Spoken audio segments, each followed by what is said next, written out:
नमस्कार। मैं प्राध्यापक डॉक्टर अनूप दळवी, अध्यक्ष हिंदी विभाग RBNB कॉलेज श्रीरामपुर। आज हम TY-BE इस कक्षा की अर्थात पाठ्यक्रम में निर्धारित हिंदी साहित्य का इतिहास इस विषय की गद्य विषयों पर जो टिप्पणियाँ हैं उसका अध्ययन करेंगे।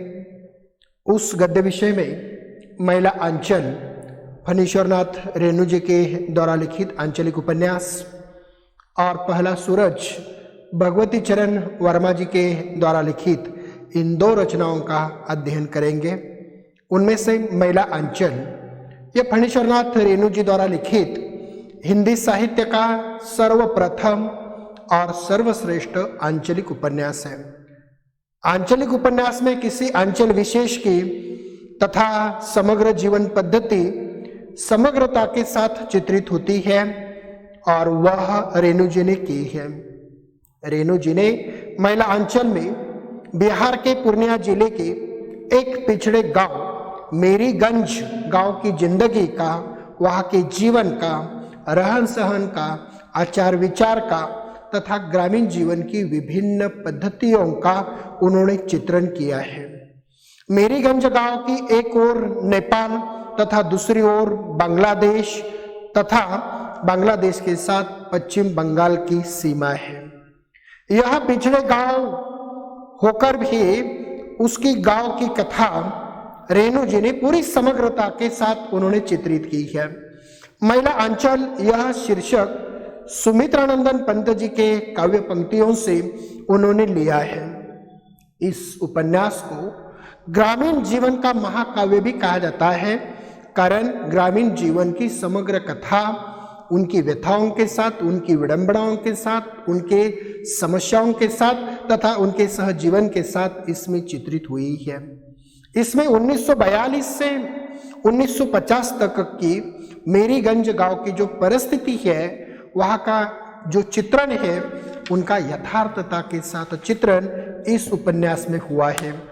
साथ ही उस ग्रामीण जीवन का परिवेश, वहाँ की भाषा, आचार विचार, बोली, व्यवहार, रूढ़ियाँ, विश्वास, परंपराएं, खान पान, रहन सहन, इन सभी का चित्रण अत्यंत सूक्ष्मता के साथ फणीश्वरनाथ रेणु जी ने किया है। लोक जीवन के अज्ञान, अंधकार, अंधविश्वास, उनका अत्यंत सजीव चित्रण इस उपन्यास में हुआ है। उपन्यास के प्रमुख पात्र डॉक्टर प्रशांत, ममता, बावनदास, कालीचरण, कमला, बलदेव, तहसीलदार विश्वनाथ आदि प्रधान पात्र इस उपन्यास में है। डॉक्टर प्रशांत एक अज्ञात वह कुलशील व्यक्ति है। वह मेरीगंज गांव में आकर मलेरिया इस बीमारी का रिसर्च करता है। यहाँ आकर वह मरीजों की देखभाल करता है। वह शहर की अच्छी खासी आमदनी की नौकरी छोड़ देता है, काम छोड़ देता है और गांव में वह अस्पताल खोलता है, अर्थात लोगों की सेवा करना उसका प्रधान उद्देश्य है।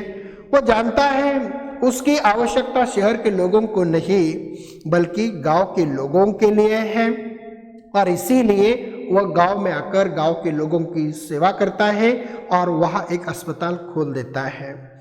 डॉक्टर ममता भी एक अच्छे घर की बेटी है। वह भी डॉक्टर बनने के बाद गरीबों की बस्ती में अपना हेल्थ यूनिट वो खोल देती है और गरीब लोगों की, जन जीवन की, लोगों की वह सेवा करने लगती है। डॉक्टर प्रशांत उससे प्रेम करने लगता है। बावनदास गांव का एक राजनेता है। वह गांधीवादी विचारों का समर्थक है और उसकी मृत्यु भी अन्यायों का विरोध करने के कारण हो जाती है। बलदेव एक ऐसे कांग्रेसी नेता है कि जो जनता का प्रतिनिधित्व करता है, नेताओं का प्रतिनिधित्व करता है, परंतु गांधी जी के नाम पर वह जनता को ठगने का काम करता है, अन्य अत्याचार करता है। कमला गांव की एक भोली भाली युवती है, परंतु उसमें काम विकृति है। अनेक स्थानों पर प्रयत्न करने के बावजूद भी उसका विवाह निश्चित नहीं होता। विश्वनाथ एक आदर्शवादी है। किंतु बीच में ही जनता के दुखों का वह कारण बनता है और अंत में उसका हृदय परिवर्तन हो जाता है और वह अपनी सारी भूमि स्वेच्छा से गांव के किसानों को वितरित कर देता है और अपने उदात्त विचारों का वो परिचय देता है। कालीचरण जागरूक जनता का प्रतिनिधि है। निरापराध होते हुए भी उसे गुंडा और डाकू ठहराया जाता है और अंत में बेबसी से वह डाकू बन जाता है, अर्थात जीवन में आने वाली जो विपरीत परिस्थितियां है उस विपरीत परिस्थिति के अनुसार वह परिवर्तित होता है। इस प्रकार महिला अंचल एक चेतना प्रधान उपन्यास है।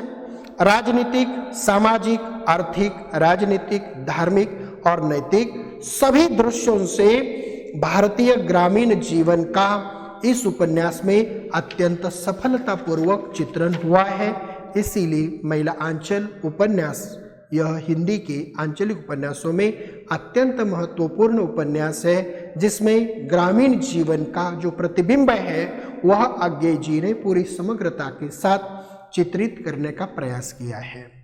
आज हमारी दूसरी रचना है पहला सूरज, भगवती चरण वर्मा जी के द्वारा लिखित यह कृति है।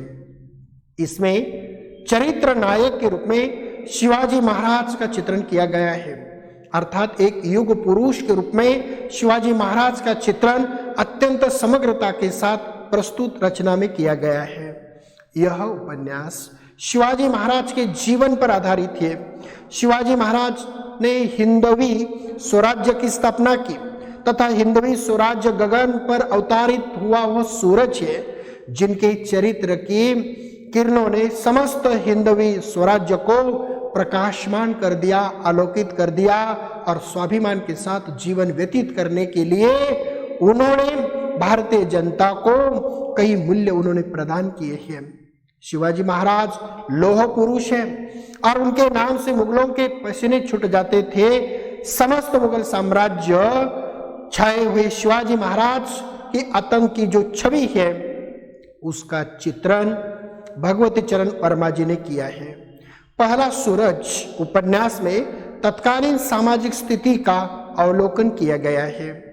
यह उपन्यास हिंदुस्तान की धरती पर एक आशा का नया किरण बनकर आया था, कारण अनेक प्रकार के अन्याय और अत्याचार मुगलों के द्वारा हो रहे थे और ऐसे समय में शिवाजी महाराज का आगमन यह सूरज का आगमन जैसा था। यह उपन्यास हिंदुस्तान की धरती पर और इसीलिए एक आशा का किरण बनकर अवतारित होता है। मुगलों और विदेशी ताकतों को अपने शौर्य के बल पर तथा तलवार के बल पर उन्होंने घायल कर दिया था और हिंदवी स्वराज्य की स्थापना की थी। आदर्श समाज की स्थापना करना शिवाजी महाराज जी का परम उद्देश्य था। अतः इस उपन्यास की भाषा शैली समर्पक है, प्रभावमयी है। शिवाजी महाराज का जीवन चरित्र एवं घटनाओं का चित्रण अत्यंत प्रभावशाली एवं रोचक शब्दों में इस उपन्यास के द्वारा उद्धृत किया गया है।